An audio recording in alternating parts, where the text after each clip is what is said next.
జగన్మోహన్ రెడ్డి ప్రజల్లోకి రావడానికి భయపడుతున్నాడా అంటే ఎస్ అవుననే సమాధానం వస్తుంది. జగన్మోహన్ రెడ్డి ఎందుకు భయపడతాడు? జగన్మోహన్ రెడ్డికి అంత అవసరం ఏమొచ్చిందని చాలామంది అనుకోవచ్చు. జగన్మోహన్ రెడ్డికి ఆ ఓటు బ్యాంక్ ఉంది కదా అని చాలామంది అనుకోవచ్చు. జగన్మోహన్ రెడ్డికి ఓటు బ్యాంక్ ఉన్నమాట వాస్తవమే అయినప్పటికీ కూడా జగన్మోహన్ రెడ్డి మీద జగన్మోహన్ రెడ్డికే నమ్మకం లేదు.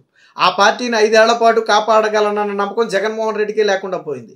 మొన్న సంక్రాంతి తర్వాత ప్రజల్లోకి వస్తున్నానని జగన్మోహన్ రెడ్డి ఎప్పుడైతే చెప్పారో, సంక్రాంతి వెళ్ళగానే ప్రజల్లో తిరుగుతున్నాం, పథకాల హామీలు అమలుపై నిలదీస్తామని చెప్పి జగన్మోహన్ రెడ్డి చెప్తే వైసీపీ సోషల్ మీడియాలో, సరే సోషల్ మీడియా అంటేనే పెయిడ్ ₹5 బ్యాచ్ మన అందరికీ తెలుసు, వైసీపీ సోషల్ మీడియాలో గొప్ప గొప్ప ఎలివేషన్లు ఇచ్చారు. పెద్ద పెద్ద సాంగ్స్ పెట్టి జగన్మోహన్ రెడ్డి ధీరుడు సూర్యుడు అని చెప్పి వచ్చిన 11 సీట్లు మర్చిపోయి జగన్మోహన్ రెడ్డి గొప్పగా ఎలివేషన్లు ఇచ్చారు. సంక్రాంతి అవగానే ఇక కూటమి ప్రభుత్వ పతనానికి దారులు పడితేనే జగన్మోహన్ రెడ్డి అడుగు పెట్టిన వెంటనే చంద్రబాబు నాయుడు పతనం ఖాయం, కూటమి ప్రభుత్వం కూలిపోద్దని చెప్పి పెద్ద పెద్ద గంభీరాలు పలికారు. సరే కూలగొట్టడమో కాసేపు పక్కన పెడితే జగన్మోహన్ రెడ్డి ఎక్కడ? సంక్రాంతి అయిపోయింది కదా, 13, 14, 15 సంక్రాంతి. ఆల్రెడీ మనం ఫిబ్రవరి 1కి వచ్చేసాం. అంటే సంక్రాంతి అయిపోయి కూడా 2 వారాలు గడిచింది. పోనీ జగన్మోహన్ రెడ్డి తేదీలు ప్రకటించలేదు కాబట్టి సంక్రాంతి తర్వాత ఎప్పుడు వస్తాడో చెప్పుంటే బాగుండేది. సంక్రాంతి తరువాత అన్నాడు కానీ నేను సంక్రాంతి తర్వాత అంటే మళ్ళీ వచ్చే సంక్రాంతి మధ్యలో ఎప్పుడైనా రావచ్చు, ఈ సంవత్సరం మధ్యలో. దానికి అంత గొప్పగా ఎలివేషన్లు ఇవ్వాల్సిన పని లేదు. నేను కూటమి ప్రభుత్వం అంతు చూస్తానని బెదిరించాల్సిన అవసరంలా. వాస్తవానికి జగన్మోహన్ రెడ్డి అనుకున్న మాట వాస్తవమే అయ్యి ఉండొచ్చు. సంక్రాంతి తర్వాత నేను ప్రజల్లోకి వెళ్ళాలి, ఈ హామీలు అమలు చేయలేదు కాబట్టి దీన్ని నిలదీయాలి. ఎందుకంటే 2-3 నెలలు అయితే మొత్తం హామీలన్నీ కూడా అమలు అయిపోబోతున్నాయి. జూన్ నెలలోపు తల్లికి వందనం, అలాగే ఏదైతే అన్నదాత సుఖీభవ రైతులకు 20,000 ఉందో దాంతోపాటు ఉచిత బస్సు, ఈ 3 హామీలు అమలుకు రంగం సిద్ధమైంది. వచ్చే జూన్ లోపే ఈ 3 హామీలు అమలు అయిపోతాయి. ఎప్పుడు అమలు అవుతాయి అనేది పక్కన పెడితే రాబోయే 3-4 నెలల్లో అమలు అయిపోతాయి. జగన్మోహన్ రెడ్డి ఉద్దేశం కూడా అదే. 4-5 నెలలు అయితే చంద్రబాబు నాయుడు పథకాలు అమలు చేసేస్తాడు. అప్పుడు రోడ్డు మీదకి వెళ్తే ప్రజలు నన్ను కొడతారు, ఎందుకంటే నేను హామీలు అమలు చేయలేదు కాబట్టి చంద్రబాబు నాయుడు అమలు చేయకముందే నేను ప్రజల్లోకి వెళ్ళాలి, ఎందుకు చేయలేదని డిమాండ్ చేయాలి. తర్వాత చంద్రబాబు నాయుడు అమలు చేస్తే నా గొప్పతనం అని చెప్పుకోవాలనేది జగన్మోహన్ రెడ్డి ప్లాను. సరే అంతా బాగానే ఉంది. మరి వచ్చాడా ప్రజల్లోకి? ఎక్కడున్నాడు జగన్మోహన్ రెడ్డి? లండన్లో ఉన్నాడో తెలియదు, ఇండియాలో ఉన్నాడో తెలియదు. వాస్తవానికి నెలాఖరున వస్తున్నాడు అన్నాడు 30-31న. మరి వచ్చాడా లేదా అనేది మనకైతే తెలియదు. డేట్ అయితే అయిపోయింది. వైసీపీ సోషల్ మీడియాలో కూడా జగన్మోహన్ రెడ్డి వచ్చినట్టు కానీ ఆయనకి ఏది స్వాగతాలు పలికినట్టుగా కానీ ఎక్కడా కూడా కనపట్ల. మరి వైసీపీ ఎలివేషన్లో కూడా కనపట్ల. మరి ఎందుకు ఇన్ని రోజులు ఉన్నాడు అనేది ఆయనకే తెలియాలి. సాధారణంగా కూతురు దగ్గరికి వెళ్తే 2 రోజులు, 3 రోజులు, 5 రోజులు, వారం రోజులు.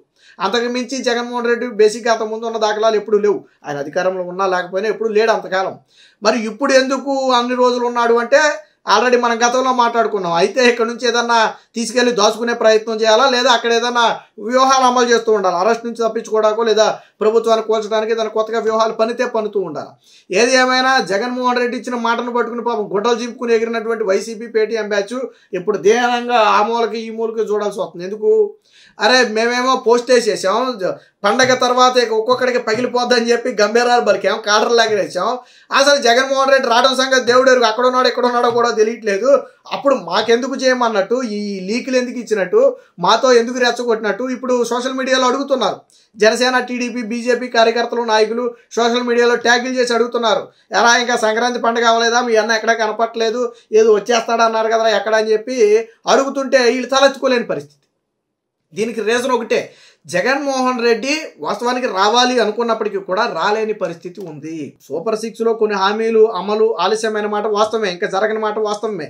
కానీ అవి పూర్తిగా ఆగే కాదు. సాక్షిలో నిన్నటి వరకు విష ప్రచారం చేశారు. చంద్రబాబు గారు దానికి ఒక క్లారిటీ ఇచ్చారు.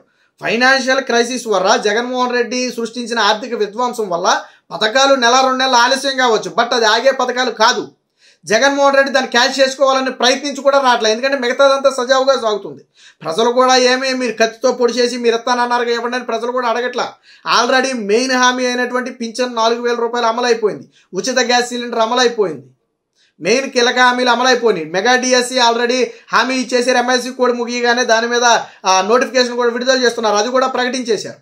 సో ఒక్కొక్కటి ఆల్రెడీ ఫుల్ఫిల్ చేసుకుంటూనే వస్తున్నారు. కాబట్టి ప్రజలు కూడా ఏంటంటే కొంత టైం ఇవ్వాలన్న ఆలోచనలో ఉన్నారు. అయింది 7 months కదా, కొంచెం టైం ఇవ్వాలన్న ఆలోచనలో వాళ్ళు కూడా ఉన్నారు. 1 year లోపు పథకాలు ఇంప్లిమెంట్ చేస్తే ఖచ్చితంగా మంచి గవర్నమెంట్. మిగిలిన 4 ఏళ్ళు ఆ పథకాలు కంటిన్యూ అవుతాయి. వన్స్ స్టార్ట్ అయిన పథకం ఇక ఆగదు. అయితే చంద్రబాబు గారు ఒక విషయం స్పష్టంగా చెప్పారు, నిధులు దారి మళ్లించం. అమరావతికి కొన్ని నిధులు వచ్చాయి, అలాగని చెప్పి దాని పథకాలకు మళ్లించలేం. అలాగే పోలవరానికి నిధులు వచ్చినాయి, కానీ అలాగని పథకాలకు మళ్లించలేం. పథకాలకు ప్రత్యేకంగా ఏర్పాట్లు చేస్తున్నాం, వచ్చిన ఆదాయంతో ఇచ్చే ప్రయత్నం చేస్తున్నాం అని చెప్పి చాలా స్పష్టంగా చెప్పడం జరిగింది. ఇవన్నీ అమలు జరుగుతున్నప్పుడు ప్రజలు రోడ్డు మీదకి వస్తే ఏమవుద్ది? జగన్మోహన్ రెడ్డి చీ కొడతారు.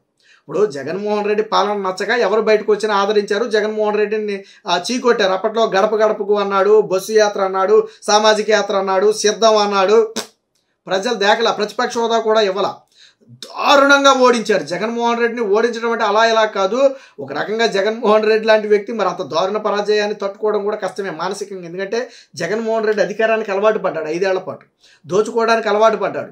గతంలో పోనీ అంతకుముందు కనీసం బలమైన ప్రతిపక్ష హోదా అన్న ఉంది జగన్మోహన్ రెడ్డికి, ఇప్పుడు అది కూడా లేకుండా పోయింది. సో ఎగిరెగిరి పడితే ప్రజలు ఏం చేశారు? పాతాళానికి గుద్దారు. జగన్మోహన్ రెడ్డి ఆ భయం కూడా ఉంది. ఆల్రెడీ నన్ను 11 సీట్లతో పాతాళానికి గుద్దారు. ఇప్పుడు మంచి జరుగుతున్నప్పుడు కూడా నేను ప్రజల్లోకి వెళితే నన్ను చీకొడతారేమో, మళ్ళీ అది వీళ్ళకి ఆయుధంగా మారుద్దనే ఏమన్నా ఆలోచనలో పడి వెనక తగ్గాడేమో తెలియదు. కానీ మొత్తంగా ఈ ప్రజల్లోకి రావాలనే ఆలోచన అయితే విరమించుకున్నాడు. నేను అనుకోవటం ఈ సూపర్ 6 హామీలు అమలు జరిగితే జగన్మోహన్ రెడ్డి వచ్చే ఎన్నికల దాకా ప్రజల్లోకి రాలేడు. మొదట్లో మీకు గుర్తుందో లేదో, కూటమి ప్రభుత్వం మీద పాపం ఏ అంశాలు దొరక్క, సాక్షిలో న్యూస్లు దొరక్క జగన్మోహన్ రెడ్డిని ప్రజలు మర్చిపోతారేమోనని భయం వేసి ఎక్కడో ఏదో దాడి జరిగితే అది టీడీపీ దాడి చేసింది, ఎక్కడో ఏదో గొడవలు జరిగితే దానికి టీడీపీకి సంబంధం ఉందని చెప్పి గగ్గోలు పెట్టాడు. అసలు రెడ్ బుక్ మా వెంట్రుకు కూడా బేకదని మాట్లాడిన జగన్మోహన్ రెడ్డి ఢిల్లీ వెళ్ళిపోయి అదే రెడ్ బుక్ పట్టుకుని లోకేష్ బెదిరిస్తున్నాడు, లోకేష్ అది చేస్తున్నాడు, లోకేష్ ఇది చేస్తున్నాడు అని చెప్పి జగన్మోహన్ రెడ్డి మాట్లాడే పరిస్థితి వచ్చింది. అసలు రెడ్ బుక్ మా వెంట్రుకతో సమానం అన్నారు, రెడ్ బుక్ని మడిచి ఎక్కడైనా పెట్టుకోమన్నారు.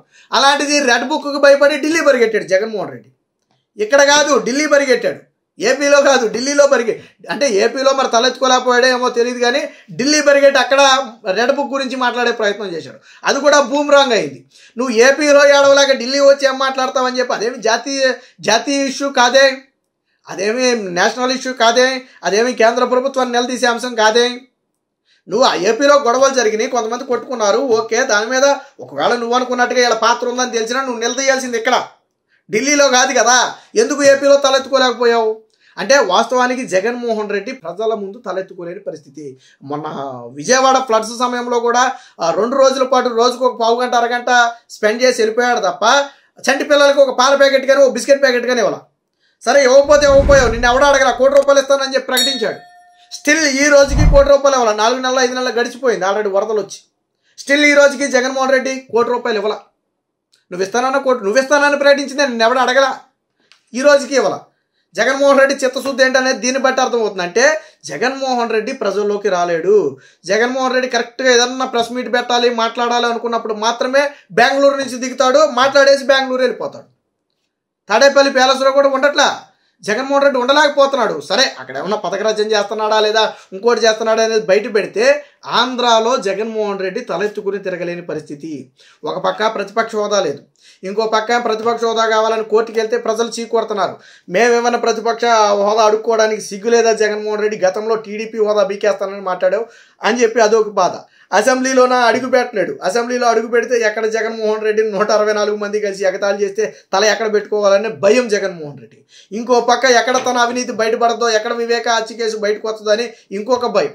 జగన్మోహన్ రెడ్డి పరిస్థితి ఎలాగ ఉందంటే దినదిన గండం 100 ఏళ్ల ఆయుష్లాగా ఉంది. ఏది ఏమైనా మొత్తంగా జగన్మోహన్ రెడ్డి అనే వ్యక్తి ప్రజల నుంచి పారిపోతున్నాడు అనేది మాత్రం వాస్తవం. Please subscribe to Leo news for more videos.